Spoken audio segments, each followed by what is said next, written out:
dengan cara berpuasa. Dalam Sahih Muslim, dalam riwayat-riwayat lain disebutkan bahwa beberapa sahabat penasaran dan bertanya langsung kepada Rasulullah, apa alasan beliau rutin istiqomah puasa sunat setiap hari Senin? Apa jawaban beliau? Dzaka yaumun wulidtu fihi wa unzila ilayya al-wahyu. Yo, kan hari Senin saya dilahirkan, dan hari Senin pula wahyu diturunkan pertama kali kepadaku. Rasulullah. Artinya beliau tidak pernah lupa, selalu ingat dan selalu merayakan hari lahir beliau dengan cara berpuasa. Kesimpulannya, peringatan Maulid itu bukanlah hal yang bid'ah. Tidak perlu kita terpengaruh sama semeton-semeton kita yang mengingkarinya, yang mengharamkannya. Tidak bid'ah, justru sunnah. Kalau kita sekali setahun, Nabi sekali seminggu. Itu yang pertama. Kesimpulan yang kedua, memperingati Maulid itu bebas caranya, selama cara itu bisa mendekatkan kita kepada Allah, bisa mendekatkan kecintaan kita kepada Rasulullah SAW. Silakan. Mau berselawat kepada Nabi dengan cara berselawat, bersilaturahim, makan-makan, menyantuni anak yatim, amal Al-Quran, bebas. Intinya semua itu masuk dalam pengamalan firman Allah Subhanahu Wa Taala. Apa itu? Ta'awanu 'alal birri wa ta'awanu 'alal ithmi. Apa sih? Lupa ya. Yang jelas ada ayat, saya ambil potongan bagian ta'awanu 'alal birri wat taqwa wa la ta'awanu 'alal itsmi wal 'udwan. Pada bergotong royonglah, bekerja samalah, beramai-ramailah dalam mensukseskan suatu acara yang bisa meningkatkan ketakwaan pelunggu, dan jangan bekerja sama dalam keburukan. Nah, maksudnya apa? Kita sembahyang mesa-mesa boleh, tapi kalau kita rame-rame sholat berjamaah lebih bagus. Kita bangun sholat sendiri-sendiri silakan, mau rame-rame gotong-royong lebih bagus. Secara berjamaah lebih bagus. Begitu kata ulama. Jadi ini yang kita lakukan ini bukanlah bid'ah, tetapi mengumpulkan banyak kebaikan. Pertama, mudah-mudahan dilakukan oleh bapak-bapak tapi kalau perempuan yang berjoget hukumnya wajib, tapi hanya suami doang. Kalau suaminya, karena dulu dalam kitab-kitab sejarah disebutkan orang-orang Habasya, orang-orang Ethiopia, ketika berangkat dari Ethiopia, dari Afrika ke Madinah, ingin berjumpa dengan Rasulullah SAW, ziarah kepada Rasulullah. Dalam perjalanan di atas kapal laut, semua nggak tenang. Kenapa nggak tenang? Kira-kira kita diterima nggak sama Rasulullah? Kira-kira susah kita ketemu Rasulullah, jangan-jangan ada tes kesehatan, jangan diswab dulu ketemu Nabi. Dia kira susah ketemu Nabi. Ternyata sampai di sana Nabi sendiri yang menyambut hangat, dirajak pelukan. Saking senangnya orang-orang Ethiopia ini, mereka berjoget. Disebutkan apa istilahnya itu, ada nama khusus jogetnya itu. Tapi tepatnya seperti ini, diangkat kakinya sebelah diangkat seperti ini, tangan sebelah pegang sorban atau pegang tongkatnya atau sorbannya diputar begini, kakinya diloncat begini. Begitulah adatnya orang Ethiopia, orang Habasya berjoget. Siti Aisyah, istri baginda Rasulullah SAW, yang mengintip dari jauh, kaget melihat joget yang seperti itu rupanya. Karena tidak seperti itu cara joget orang di Saudi, belum jadi Saudi waktu itu, di Madinah. Sama seperti orang Arab kalau melihat orang Lombok joget begini, heran dia, begini cara orang berjoget. Padahal begitu adat kita kan di Indonesia di Lombok. Nah, berjoget bapak-bapak ini. Kemudian Siti Aisyah berbisik kepada Rasulullah. Apa kata Siti Aisyah? Araqsun fi baiti Rasulullah. Dan rumahnya Nabi itu nempel di Masjid Nabawi. Apakah boleh berjoget wahai Rasulullah? Kata Siti Aisyah. Apa kata Rasulullah? Da'ihim yaqbusun hakala yafrahun. Biarkan mereka berjoget. Begitulah cara mereka mengekspresikan kebahagiaan mereka. Begitulah cara mereka menampakkan kebahagiaan itu dengan cara berjoget. Itulah adat mereka, biarinlah. Seolah-olah begitu. Artinya ini adalah Allah. Jadi Rasulullah memperingati Maulid, bahagia memperingati Maulid dengan cara berpuasa. Nah, jauh sebelum Rasulullah, Abu Lahab kan Nabi lahir pada malam pada tanggal 12 kan.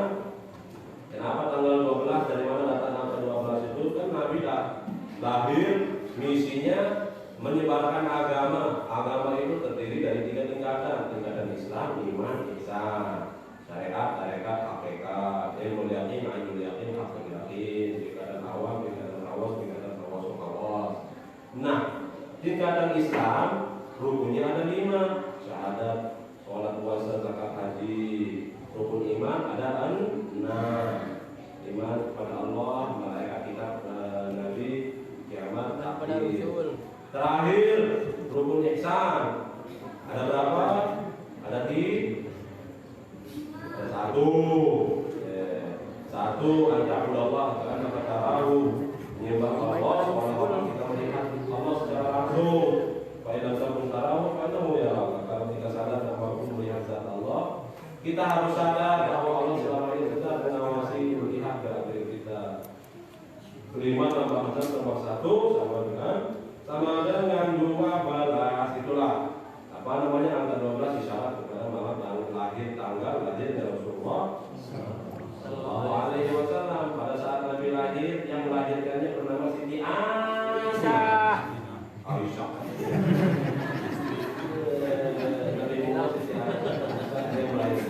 Aisyah, ya.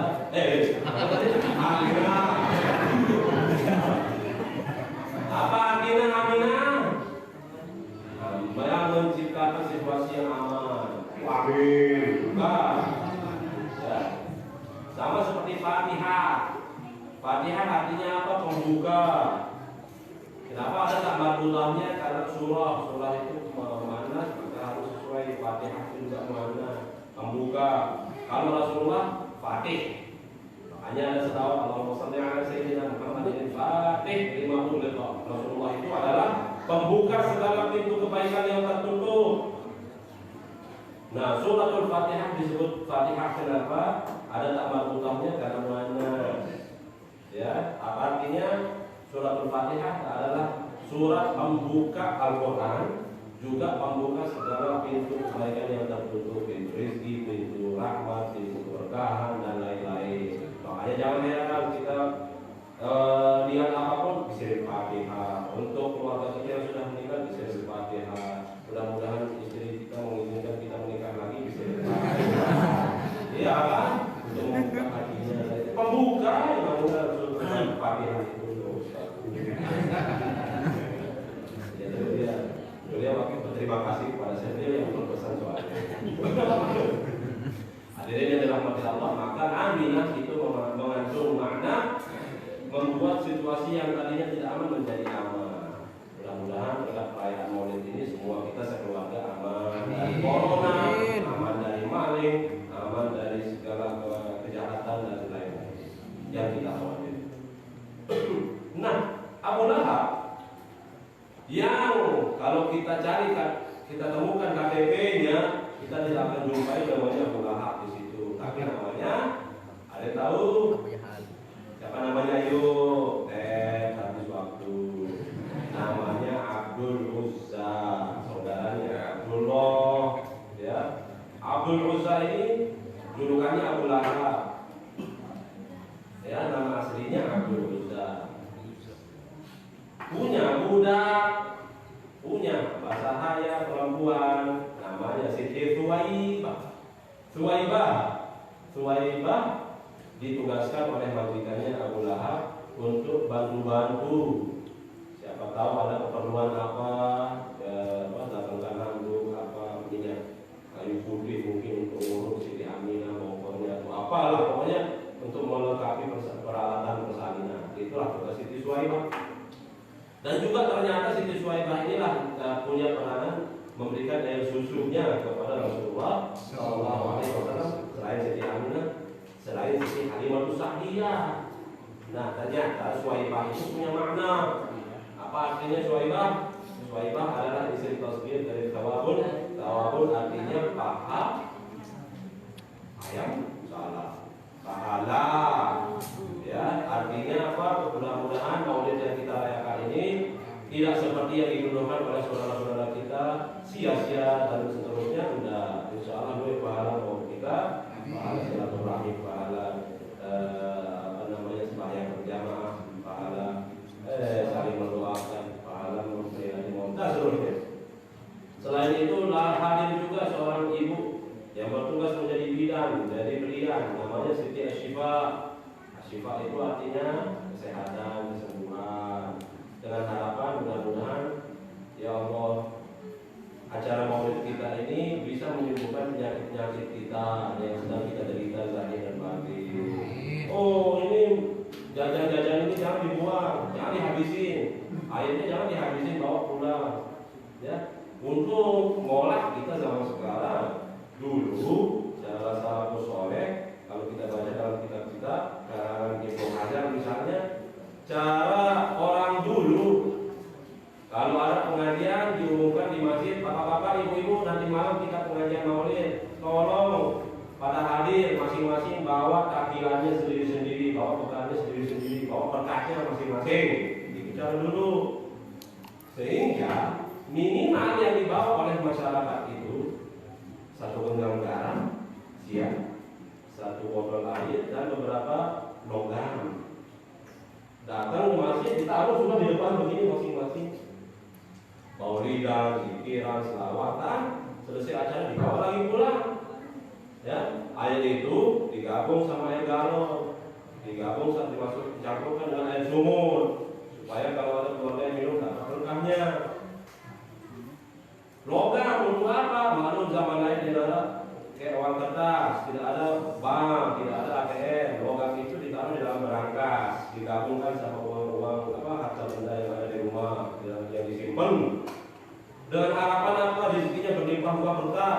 Tidak terlalu repot orang dulu. Kita yang PNS aja pireng. Dulu aja punya istri, jangankan di Lombok aja punya istri 2, 3, 4 biasa. Punya anak selusin biasa. Bapak saya saja saudaranya 9 orang, 10 orang. Biasa itu, tidak ada KBKB. Dulu, apalagi dulu, punya istri 4 itu biasa. Rukun, damai, anak lebih 10 orang. Masya Allah, patuh. Apa rahasianya? Ternyata Bapak Ibu sekalian, perayaan Maulid ini betul-betul tidak disia-siakan. Dimanfaatkan kesempatan itu mencari berkah. Yuk, kita istilahnya doang berkah, tapi kita tidak yakin itu berkah. Kita berharap mudah-mudahan nanti pulangnya bawa berkah. Hanya di mulut kita sebut yang berkah, tapi hati tidak yakin itu berkah. Padahal itu berkah, Bapak Ibu sekalian.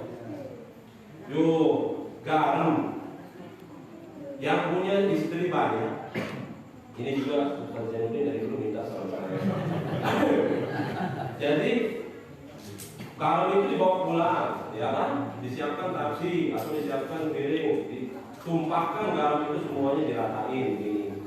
Setelah itu kalau jalinya tidak kalau jalinya kecil lah, ya bisa lah pakai tusuk sate, tusuk gigi boleh.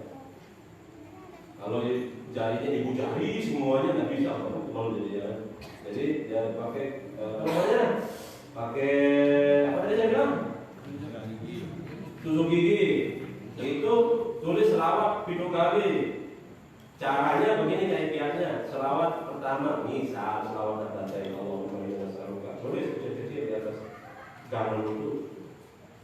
Nanti pas ya Allah pasang niat, mudah-mudahan nanti istri saya yang makan dari garam ini mengizinkan saya kawin lagi. Mudah-mudahan anak saya yang macam akan berubah bagus akhlaknya. Berkah ya hayyu la ilaha illa anta Setelah selesai lagi diratakin, dihapus, tulis lagi selawat 70. Allahumma shalli ala sayyidina, sama-sama Muhammadin fil qulubi wa awaiha wa afiyatil abdani wa shifaiha wa nuril absari wa hidayatiha wa ala alihi wa sahbihi wa sallim. Jadi sambil nulis selawat 30 sambil diniatkan, mudah-mudahan anak saya atau istri saya yang sakit hati atau sakit tenggorokan atau apa yang sedang ambeien atau yang masalah, mudah-mudahan yang makan dari darah ini sembuh penyakitnya, ya kan? Seperti itu, hapus lagi, tulis selawat Maria, niatkan apa saja, selesai, hapus lagi, tulis sampai 7 kali. Baru setelah itu bikin masakan makan malam, ajak istri pertama, istri kedua, calon istri ketiga, kumpul bareng-bareng sama anak-anak yang jumlahnya 11 orang, ditaburkan garam itu di atas makanan, ajak makan bersama, diniatkan teman-teman, kumpul damai, sejahtera. Insya Allah, pokoknya orang-orang dulu tidak repot, tidak terlalu repot mikirin gaji, mikirin apa. Kenapa? Karena mereka sangat yakin sama keberkahan yang Allah titipkan lewat pengajian, lewat acara maulid seperti ini. Paham ini Bapak Ibu sekalian? Hadirin yang dalam intinya bebas kita memperingati maulid dengan cara apa saja selama itu bisa menambah kecintaan kita kepada Allah, kepada Rasulullah. Saya ingin menutup pengajian saya yang ya Allah kepanjangan ini, mohon maaf kalau kepanjangan. Saya mau tutup dengan mengijazahkan sebuah amalan, yang mana amalan ini saya terima ijazahnya 2 kali. Pertama dari kelompok Husnul Doa, kami saya terima dari Syekh Yasin Al-Badani dengan sanad yang bersambung yang tidak bisa saya bacakan satu persatu, tapi nanti saya kirimkan ke Ustaz Siddiq. Karena Ustaz Siddiq nanti saya kirimkan ya Bapak ya. Nanti sudah tinggal print dan bagikan kepada yang berhajat, bagi yang ingin memiliki lembaran sanad silsilah ini, ijazah doa ini, ilmu ini. Saya di lembar ini adalah perawi yang ke-28. Setelah pengijazahan sah keluar menjadi perawi yang ke-29. Saya terima ijazahnya dari bapak saya, dari Syekh Yasin. Ini sampai satu. Ini sanad pertama. Sanad yang kedua saya terima secara langsung ijazahnya dari Bapak Maulana Syekh Tahadus bin Abdillah, ini nggak sombong. Dulu waktu dia masih sanawiyah, ada ulama dari Saudi Arabia didampingi oleh Kiai Hasan Pontianak datang ke Lombok ingin ziarah ke Bapak Maulana Syekh, karena Kiai Pontianak ini teman dekat mami saya, sama-sama mengajar di dalam dulu Mekah dulu. Diteleponlah mami saya, tolong kami diantar ke Maulana Syekh. Nah, mami saya tidak mau berangkat sendiri, diteleponlah teman dekatnya namanya Penduduk Haji Anas Asri dari Rusing. Bapak saya mengajar saya sama Dr. Abdul Aziz, Penduduk Anas, ajak kedua putranya Syafqawi sama adiknya, lupa saya namanya. Kita sama-sama mengantar ulama dari Mekah ini, lupa saya namanya, tapi ada di catatan saya, di agenda saya namanya, saya lupa sekarang. Kita menghadap kepada Bapak Maulana Syekh. Masih saya ingat, kita dijamu, diterima di ruang tamu, lampunya putih, ada akuarium begini besarnya Bapak, bundel, akuarium, ada bunga, jadi dia kayak pot bunga tapi transparan, di dalamnya ada ikan. Nah, Bapak Maulana Syekh keluar, Tuan Guru Anas cium tangan Maulana Syekh, tonggongnya mendorong akuarium ini jatuh sampai pecah. Mami saya kalau berdua langsung bikinkan kita, kan basah itu banjir, begini besar akuarium itu basah, terpaksa Bapak Maulana Syekh yang tadinya kita dijamu, diterima di ruang tamu di bawah lampu yang putih ini, kita diajak masuk ke ruang, entah itu ruang kamar pribadi beliau atau apa, yang penting kamarnya agak kecilan, lampunya kuning. Disitulah Bapak Maulana Syekh ijazahkan kita beberapa hadis musalsal, termasuk memakan kacang dicoret di keju. Kita ngamuk masih kecil-kecil kan, itu semua disuruh sama-sama makan kacang sama keju. Kacang itu dicolek di keju kemudian dimakan. Nah, Bapak Maulana Syekh setelah itu mengatakan apa? Al-jurru, qala Rasulullah SAW, al-jurru damun wal fustuq damun. Idza istama'a ad-damu ma'ad-dari asbaha dawa. Artinya apa? Kacang ini penyakit, keju ini penyakit. Kalau digabung ke penyakit ini jadi satu, jadilah dia obat. Kemudian beliau makan, kita semua ikut. Kemudian beliau ijazahkan kepada kita. Itu tetap saya masih ingat. Yang saya mau ijazahkan bukan itu. Kalau tidak ada kacang, tidak ada keju. Ya. Yang ada apa namanya? Yang saya mau ijazahkan adalah hadis musalsal. Ketika itu pas azan Isya, muazin sedang azan dari musola sebelah, kedai Maulana Syekh. Di situ Maulana Syekh demo. Allahu Akbar, Allahu Akbar, Allahu Akbar, Allahu Akbar. Asyhadu an la ilaha illallah, asyhadu an la ilaha illallah. Nah, asyhadu anna Muhammadar Rasulullah. Disinilah Bapak Maulana Syekh saya kira pasang jurus mau apa.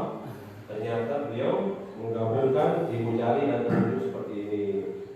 Kemudian beliau mengatakan asyhadu anna sayyidana Muhammadar Rasulullah sallallahu alaihi wasallam. Marhaban bi habibi wa qurrati aini sayyidina Muhammad bin Abdullah. Tapi tidak begitu. Gitu. Kemudian diusap kedua matanya sambil ditekan dari ujung ditarik sampai ujung seperti ini. Nah setelah itu dia bilang, ayo ikuti saya. Lalu muazin melanjutkan asyhadu anna sayyidina Muhammadar Rasulullah. Seperti itu. Akhirnya kita ikut-ikutan, tapi tidak hafal doanya. Maulana Syekh bilang minimal selawat. Kalau tidak hafal doanya minimal selawat. Asyhadu anna sayyidina Muhammadar Rasulullah sallallahu alaihi wasallam. Usah di kedua mata. Hayya 'alas shalah, kita tetap konsep hayya 'alas shalah. Dia maju ke bawah. Hayya 'alal falah, tidak bergerak sedikit. Hayya 'alal falah. Allahu Akbar, Allahu Akbar, la ilaha illallah. Di sini Bapak Maulana Syekh bilang, saya riwayatkan hadis musalsal dengan mengucap Ibu Jari mengucapkan di kedua mata dari Syekh Hasan Al-Masya, dari guru beliau, dari guru-guru beliau sampai kepada Rasulullah. Kemudian beliau ijazahkan amalan ini kepada kita terima ijazahnya. Mau ke bapak-bapak, ibu-ibu, saudara-saudara, papu-papu yang dirahmati Allah menerima ijazahnya. Kalau begitu, saya sebagai perawi yang 28 izinkan pertama meriwayatkan hadis musalsal ini dengan sanad yang bersambung sampai kepada Rasulullah SAW. Beliau bersabda, "Man shalla 'alayya hina yasma'ul mu'adzin yaqul." Saya berselawat kepadaku pada saat mendengar muadzin mengucapkan asyhadu anna Muhammadar Rasulullah wa jama'a isba'aihi al-musabbihata wal ibham, lalu menempelkan, menggabungkan, menyatukan jari telunjuk dengan ibu jari. Seperti ini. Mau seperti main bola voli boleh, mau seperti ini juga bisa. Ya. Wa qabbalaha, lalu dikecup, dicium. Wa masaha bihi ma 'ainaihi, lalu diusapkan di kedua matanya. Lam yarmad abada, dia tidak akan mengalami gangguan mata, apalagi sampai mengalami penyakit buta, kebutaan. Makanya Bapak Maulana Syekh sampai meninggal dunia tidak menggunakan kacamata. Alhamdulillah. Sebagaimana yang terima ijazahnya, saya ijazahkan khusus kepada Bapak Ibu hadirin yang sekalian yang dirahmati Allah. Terima ijazahnya. Tidak semua menjawab saya terima. Ya, pengijazahan itu ada tempat rukun apa? Pengijazah al-mujaz. Yang kedua al-mujaz yang menerima ijazah. Rukun yang ketiga al-mujaz bihi, ilmunya diijazahkan. Rukun yang keempat lafzul ijazah, saya ijazah kabul. Saya mengatakan saya ijazahkan, rukun menjawab saya terima ijazahnya, atau qabilul ijazah, atau minimal saya terima. Minimal qabiltu. Paham ya Bapak Ibu? Bagaimana saya terima ijazah hadis musalsal yang tadi saya ijazahkan khusus kepada Bapak Ibu dan saudara-saudara sekalian yang hadir. Alhamdulillah sah beruntung menjadi perawi yang ke-29, sah mengamalkannya, sah meriwayatkannya dan mengijazahkannya kepada siapapun, istri pertama, istri kedua, calon istri, kepada suami, kepada anak, kepada murid. Ya silakan kita baca Fatihah sekali, kita hadiahkan pahalanya kepada semua nama-nama perawi yang tidak bisa saya sebut satu persatu, tapi saya janji akan kirim kepada Ustaz Siddiq, nanti dia yang akan bagi-bagi. Mudah-mudahan Allah meridhai kita semua. Tapi saya Fatihah.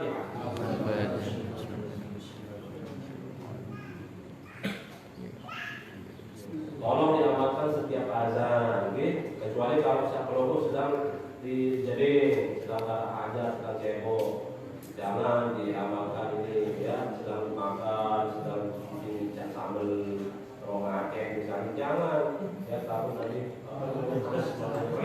nanti ya. Dan apa namanya, perlu sedikit saya tambah lagi, aduh, sejarah ilmu ini.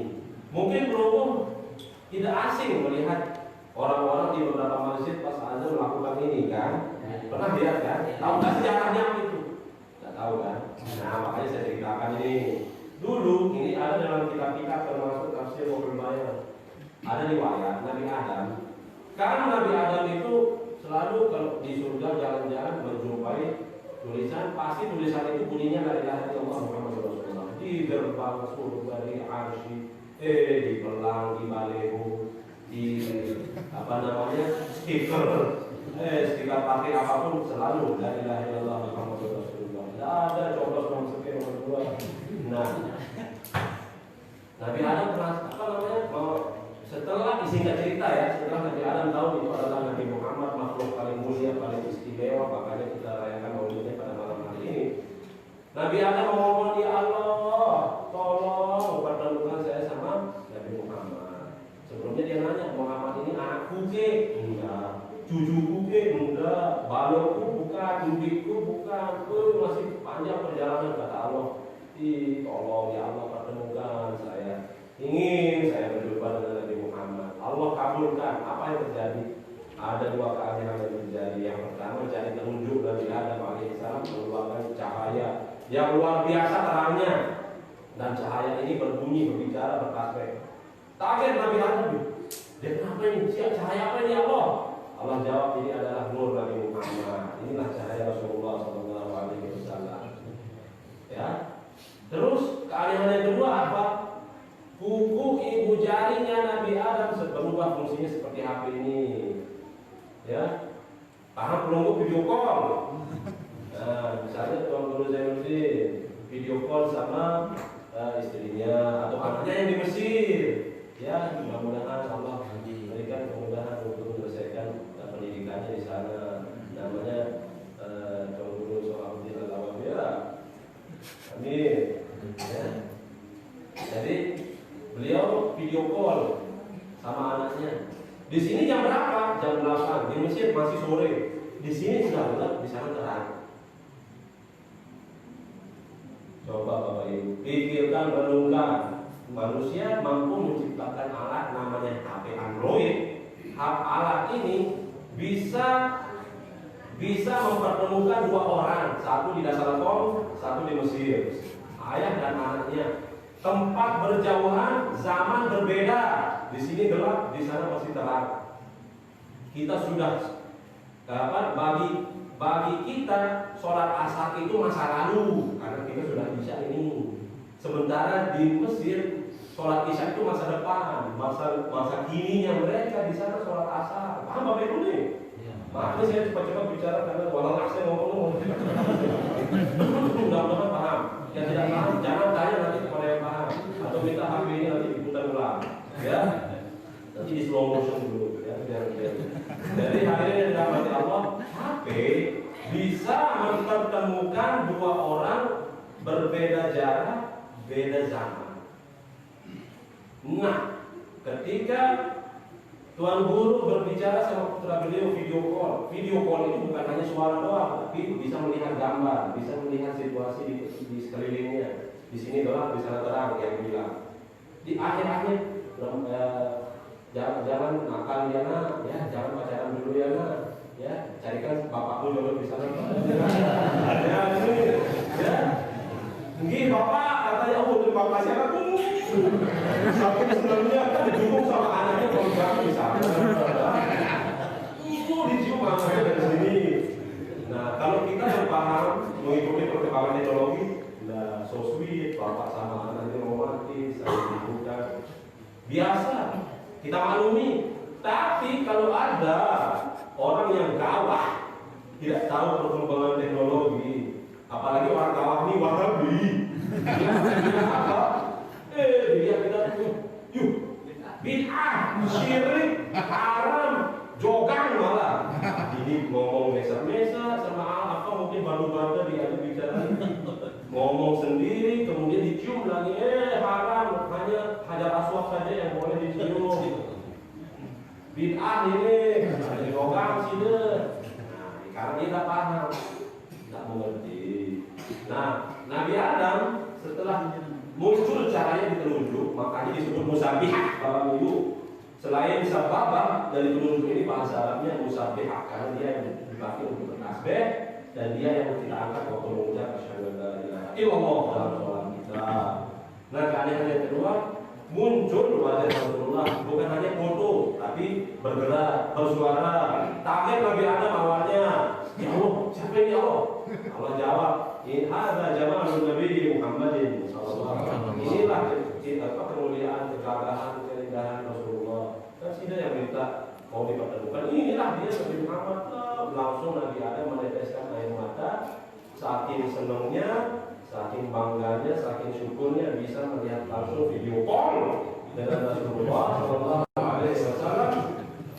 Langsung tanpa diajak-ajak, Nabi Adam alaihissalam menggabungkan jari telunjuk dengan ibu jari ini. Anggap saja HP, jari telunjuknya adalah sedotannya, zaman lain, antenanya gitu. Ya, jadi cahaya itu adalah sinyalnya. Kemudian kuku ini adalah layar sentuhnya. Nah, yang namanya HP semahal apapun, sebagus apapun, kalau tidak ada sinyal, kan sia-sia. Nah, jadi kita juga seperti itu. Kalau hati kita, mata batin kita, basirah kita tidak terbuka, tidak hidup, tidak ada, belum sampai tingkatan muka syafa, belum kita sampai namanya tingkatan kewalian, tingkatan waris para rasul. Nah, kembali. Jadi muncullah wajah Rasulullah. Saking senangnya Nabi Adam, tanpa diajak-ajak dikejut seperti tuan guru tadi mencium anaknya lewat HP. Saya kasih contoh biar kamu paham. Ya, Nabi Adam langsung dicium kukunya. Yang ini ya, ketika tuan guru mencium HP, bukan HP sebenarnya yang dicium, tapi anaknya yang dibersih. Paham nih Bapak Ibu? Ya, saking senangnya anaknya mendukung dia poligami. Ini saking senangnya bisa ketemu Rasulullah, beda zaman, beda tempat. Allah Maha Mampu, ala kulli syai'in qadir. Nah, saking senangnya Rasulullah Nabi Adam, kukunya sebesar ini. Jadi kukunya sebesar ini lah, gitu ceritanya. Langsung dikecup, kemudian diusap di matanya. Diusap di matanya, kenapa? Sebenarnya beliau nangis. Jadi diusap untuk menghapus air matanya. Makanya itulah sejarah ilmu ini, amalan ini. Saya memiliki sanadnya bersambung sampai Rasulullah. Tapi yang kita bicara. Makanya Bapak Ibu sekalian, khasiatnya luar biasa. Khasiatnya yang mana ketemu Nabi, bermimpi ketemu Rasulullah, sering-sering amalkan ini setiap azan. Tapi ketika melakukannya harus dibarengi rasa rindu cinta kepada Rasulullah. Bayangkan Rasulullah Sallallahu Alaihi Wasallam, jangan sekedar tidak perlu ya, walaupun kelompok menutup ibu jari, niatkan, bayangkan Rasulullah muncul, cium dia. Ya, kalau Bapak Ibu mencium, dan maksud kelompok mencium kuku, jogang namanya itu, ya, seperti tuduhan orang Wahabi betul dan. Tapi kalau kelompok bayangkan seolah-olah Rasulullah muncul di layar HP ini, kemudian kita kecup, nah itu baru yang bagus. Hadirkan rasa rindu kepada Rasulullah. Insya Allah sebelum itu amalkan. Ya, yang ingin mata batinnya cepat mudah dibukakan oleh Allah Subhanahu Wa Taala, sering-sering amalkan ini. Begitu hadirin dirahmati Allah. Masya Allah, ini luar biasa. Jadi politik ini. Jadi apa namanya? Menguatkan ya supaya menurut nama yakin dalam kitab Tabaqatul Asfiya Hilyatul Awliya wa Tabaqatul Asfiya karena saya namanya Nu'aim al-Asfahani kalau salah. Di situ ada riwayat dulu umat Nabi Musa. Tahu Nabi Musa? Saya tidak tahu. Nabi Musa ini punya umat Bani Israel. Ada seseorang. Orang ini 200 tahun dia hidup masih ada orang pegawai. 200 tahun bayangkan. Hanya maksiat yang dilakukan. Sehingga ketika orang ini meninggal dunia, tidak ada satupun masyarakat Majid ini yang mau mengurusi jenazahnya. tidak ada yang menjual kain kafan, tidak ada yang memandikan. Justru masyarakat masih nyeret-nyeret jenazahnya, diludahi jenazahnya, dilempar ke bak sampah. Kenapa? Saking syukurnya jamaah itu, masyarakat itu, orang ini mati dalam bersahadat. Beberapa menit kemudian Allah memberikan wahyu, memerintahkan Nabi Musa alaihissalam, tolong wahai Nabi Musa, keluarkan jenazah bapak ini, mandikan dia, kuburkan secara layak, secara wajar. Tanya Nabi Musa, ya Allah, bukankah semua orang ini bersaksi bahwa dia suruh Fatimah, bahwa dia ini maksiat doang kekayaan 200 tahun. Apa kelebihan orang ini sehingga engkau perintahkan aku mengurus jenazahnya dengan layak? Apa kata Allah? Betul, dia ini membuat maksiat 200 tahun. Itu yang saya diketahui oleh orang. Tapi ada satu hal yang menjadi kebiasaan yang dia lakukan setiap malam tanpa sepengetahuan tetangganya. Apa itu? Dia menyimpan kitab Taurat, kitab suci Taurat yang Allah turunkan kepada Nabi Musa. Di kitab Taurat itu ada dorongan.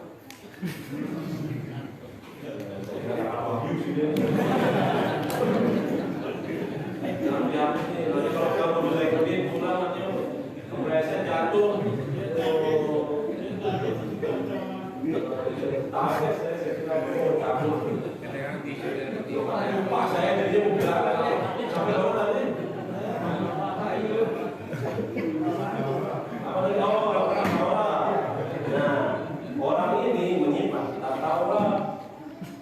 Hampir setiap malam dia buka kitab Taurat itu untuk mencari ayat-ayat yang di situ tertulis nama Nabi Muhammad. Diapain kitab suci Taurat itu? Di halaman yang di situ ada nama Nabi Muhammad. Dia nangis dulu. Dia baca ayat yang ada tulisan Nabi Muhammad yang akan datang di akhir zaman, orang yang akan membawa perubahan. Kayak gitu sudah. Nangis dia baca ayat itu. Ya Allah, katanya, coba mudah-mudahan saya diberikan umur panjang supaya saya bisa menjadi umat manusia ini, Muhammad ini. Ya Allah, seandainya saya bisa menjadi umatnya. Melihat saya ketemu sama beliau ini, luar biasa pasti orang ini. Kayaknya saya mencium tangannya, menjadi salah satu budaknya, menjadi pengikutnya, menjadi pejuang, meneruskan juga. Itu, nah, kemudian dicium, diambil di depan kitab suci itu, dicium nama Nabi Muhammad yang tertulis pada halaman. Dicium, diusap di matanya. Kalau perhatikan saya, jangan perhatikan ini. Padahal laki ini kebanyakan dia Siti Nurbaya, Siti Nopel, begini udah ada di dalam kajian saya. Ya.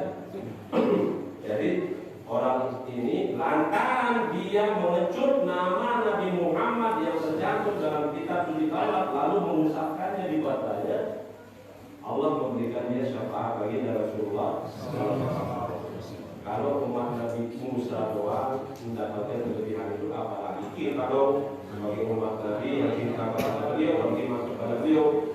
Insya Allah dengan mudah-mudahan berkat kajian Tuhan tadi dan apa yang saya sampaikan sedikit ini bisa menambah iman kita semua, dan mudah-mudahan kejadian yang disediakan, disajikan, dan mudah-mudahan ada berkat di bawah pulang nanti bisa menambah imun tubuh. Karena itulah tema kita, semangat solidaritas untuk meningkatkan imun dan iman di tengah pandemi. Jadi mudah-mudahan penyampaian tadi sambutan dari Pak Lurah, dari orang guru kita itu bisa menambah iman kita, dan jajan-jajan air putih dan segala macam yang ada di sini, asap rokok dan lain itu bisa menambah imun. Asap rokok itu bisa menangkal corona loh. Iya, apa namanya, nikotin itu bisa membunuh corona. Mau untuk keberhatian saya. Wassalamualaikum warahmatullahi taala wabarakatuh.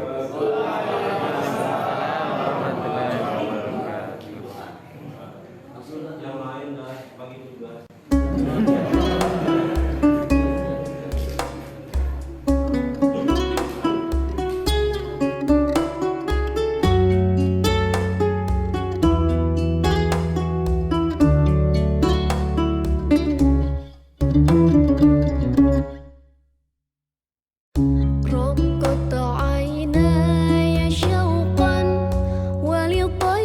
battles